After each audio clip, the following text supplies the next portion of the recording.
Hello everyone, welcome to this video about argumentation for novices. In this video, I'm going to discuss what I'm going to explain to people who haven't debated before and they want to know how to make an argument. So what I'm going to discuss in this specific video is what I expect you to already know going into the series. And also I will explain in more detail what I'm going to discuss in this playlist. So let's just start with the expected knowledge. I expect you to know already how the BP format works. I'm going to be referring to speaker positions and teams, and it's going to be nice for you to at least have an idea of what these teams are, where they are placed in debate, and kind of like, how the comparisons work. Secondly, I'm going to use examples of motions and arguments you can make for motions. But for that, you need to know what a motion is, what different motion types exist, and what you can and cannot say with each motion type. So I don't have a video yet on the channel explaining the different motion types.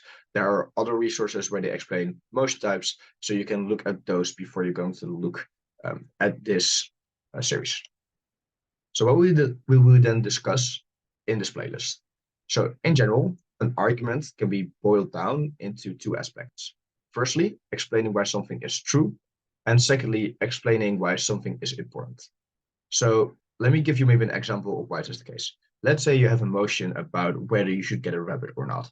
So at the moment, you're going to explain to me that it is very important for a person to de-stress, and rabbits are really good at de-stressing people. And you do a lot of explanation of why it's overall very good for individuals and why it's nice to pet people or pet rabbits, all this kind of stuff.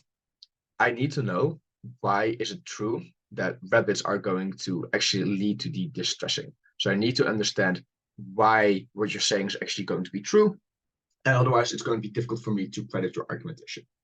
Secondly, why is something important? So you can, for example, have explained into great detail how rabbits are going to make sure that you're not going to be stressed.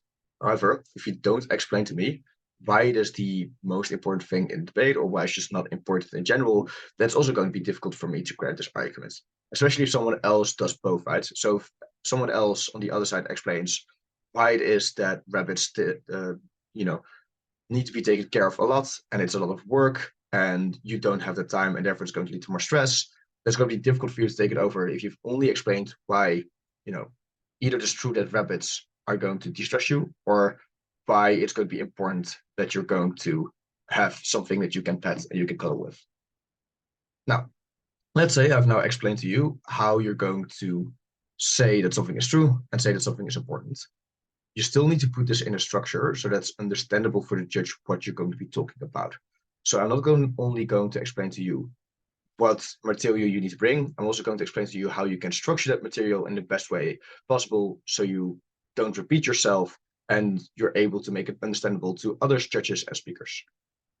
So during these videos, I'm also going to ask some questions and there are going to be some exercises because that's the best way to retain information and it's the best way to tackle what I'm going to be talking about. So I would highly recommend that when I'm telling you to pause the video and actually do the exercise or think about a question, that you actually do that and you start writing either on Word or on paper the answer to the question, or maybe the answer to the exercise. Let me give a visualization of what an argument looks like, because I'm a very visual thinker. I'm also very good at paint, as you can see on the slide, and it helps for me to kind of understand what I need to do and how to do it when I have a visual picture. So oftentimes you're just going to start with a motion. And from that motion, you want to go to an impact, which is this treasure chest. And to go from the motion to this treasure chest, which is going to be your impact, you need to prove some stuff. And these are steps or burdens for your argument. And this is basically just a river, and you need to overcome this river. You need to overcome your burdens. And these bridges that you build, which are in brown, these bridges are reasons why something is true. So why you're able to fulfill your burden. So this might be still very abstract. So let me give you an even more explicit example of how an argument can be visualized. Let's say you have the motion, this house would ban Zeus, a certified classic. At the moment, you want to explain to the judges why animals are going to be happier, where you're going to ban zoos. You need to prove a couple of stuff. So the first thing that you need to prove is that zoos are bad for animals. So this is your first river.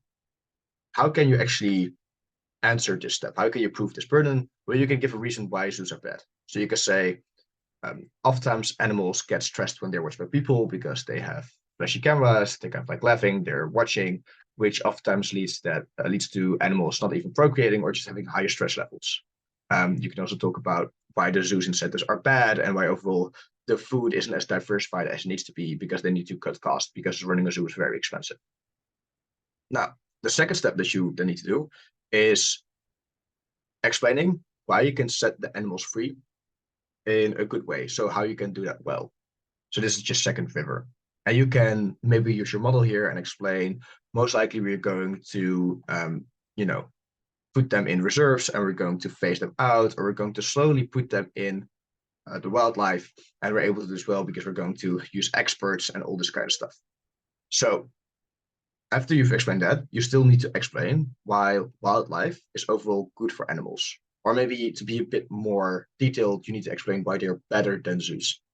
So again, you can talk here about how their diet is more diversified, or you can explain why it is that they're able to run more and have more free range, and why that aspect of freedom is important for animals. Now, in the end, now that you have explained that, you have arrived at your treasure chest, which is animals are going to be happier when implementing this motion. However, you need to also explain how big this treasure map or this treasure chest is. Why do we care so much about animals being happier? Because the other side might say, yeah, people like a lot about zoos, and therefore now they're going to be sad when zoos are going to be banned. Now, let's say they've also proven all their steps. You need to explain why is it that your end goal, your treasure chest, is more important than people being happier. And that's also what we're going to discuss. So it's going to be, why is it that what you're saying is true? And also, why is it that what you're saying is important? So the steps, and how big is your treasure chest? So I hope this is clear, and I hope to see you in the next video, in which I'm going to explain how you're going to prove that something is true, also called mechanization. See you in the next one.